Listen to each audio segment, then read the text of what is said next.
Assalamualaikum warahmatullahi wabarakatuh. Yang terhormat Rektor Universitas Negeri Padang, yang terhormat para staf pengajar Universitas Negeri Padang, yang terhormat para tamu undangan dalam pertemuan mahasiswa tingkat nasional. Alhamdulillahirabbil alamin. Wassalatu wassalamu ala asrofil anbiya wal mursalin wa ala alihi wasahbihi rasulillahi ajmain. Puji syukur marilah kita ucapkan atas kehadirat Allah Subhanahu wa Ta'ala yang telah melimpahkan rahmat dan karunia-Nya kepada kita semua sehingga kita dapat bertatap muka dalam pertemuan ini. Salawat berserta salam tidak lupa pula kita ucapkan kepada Nabi besar kita, yaitu Nabi Muhammad Sallallahu Alaihi Wasallam, yang telah membawa kita dari zaman jahiliyah ke zaman yang penuh ilmu pengetahuan seperti saat sekarang ini.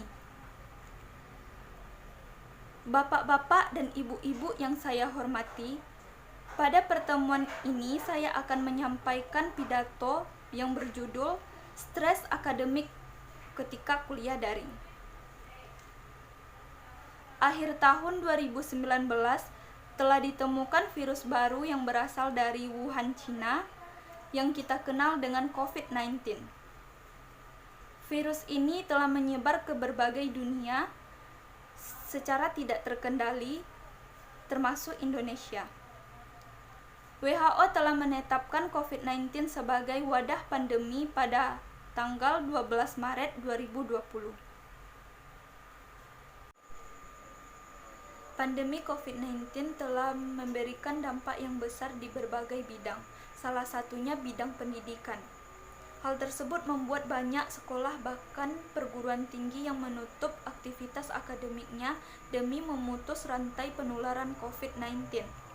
Selanjutnya, pemerintah mengeluarkan kebijakan melalui Kementerian Pendidikan dan Kebudayaan, yaitu adanya program belajar dari rumah (BDR) atau belajar daring. Proses pembelajaran daring ini berlaku dari tingkat TK, SD, SMP, SMA sampai perguruan tinggi. Pembelajaran daring adalah pembelajaran yang memanfaatkan jaringan internet sebagai metode menyampaikan isi pembelajaran, interaksi, fasilitas, serta dukungan layanan belajar lainnya. Hadirin yang saya muliakan, perubahan kebiasaan kuliah tatap muka ke kuliah daring tidaklah serta-merta tanpa masalah. Salah satu masalahnya adalah stres akademik. Menurut Desmita 2020, stres akademik adalah respon peserta didik terhadap tuntutan sekolah yang menekan dan menimbulkan rasa ketidaknyamanan, ketegangan, atau perubahan tingkah laku. Stres akademik dapat menyebabkan menurunnya prestasi belajar, menurunnya motivasi belajar, serta meningkatnya risiko putus pendidikan.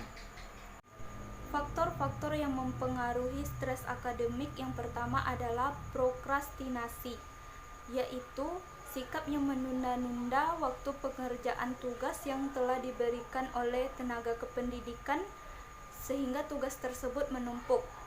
Yang kedua adalah self-efficacy yang rendah.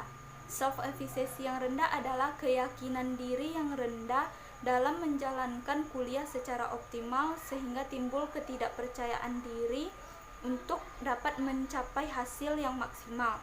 Yang ketiga adalah kualitas jaringan yang lemah atau buruk. Tidak semua di Indonesia memiliki jaringan yang memadai atau baik.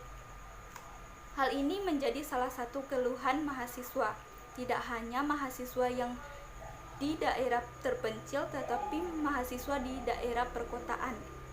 Yang menyebabkan kualitas jaringan menjadi buruk yaitu adanya pemadaman listrik secara bergilir. Yang keempat adalah sifat tidak memahami materi perkuliahan. Hal ini dikarenakan instruksi tugas yang kurang jelas, dan pemaparan materi secara singkat, sehingga mahasiswa tidak mengerti materi perkuliahan tersebut. Yang kelima adalah banyaknya pengeluaran.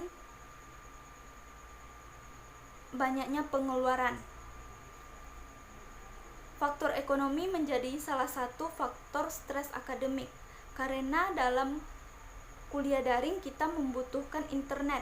Internet tersebut dapat berupa handphone atau komputer, dan jaringan internet berupa kuota atau wifi. Yang keenam adalah banyaknya tuntutan tugas akademik. Tuntutan tugas akademik ini diberikan tidak sesuai dengan jadwal perkuliahan atau memiliki waktu yang sangat singkat. Hadirin yang terhormat, dalam mencegah dan mengatasi stres akademik dapat dilakukan dua upaya. Yang pertama homeostatis, yang kedua adalah proses coping. Yang pertama homeostatis, yaitu berusaha mempertahankan keadaan diri dalam keadaan seimbang. Contohnya, melakukan relaksasi pernafasan secara sederhana untuk meminimalisir keadaan stres. Yang kedua adalah proses coping, yaitu mahasiswa mengalihkan fokusnya dari masalah yang dihadapi, seperti membuat jurnal atau membuat catatan harian. Sampai di sini pidato saya, semoga bermanfaat bagi kita semua. Akhir kata saya mohon maaf jika ada kesalahan. Wabillahi taufik wal hidayah. Wassalamualaikum warahmatullahi wabarakatuh.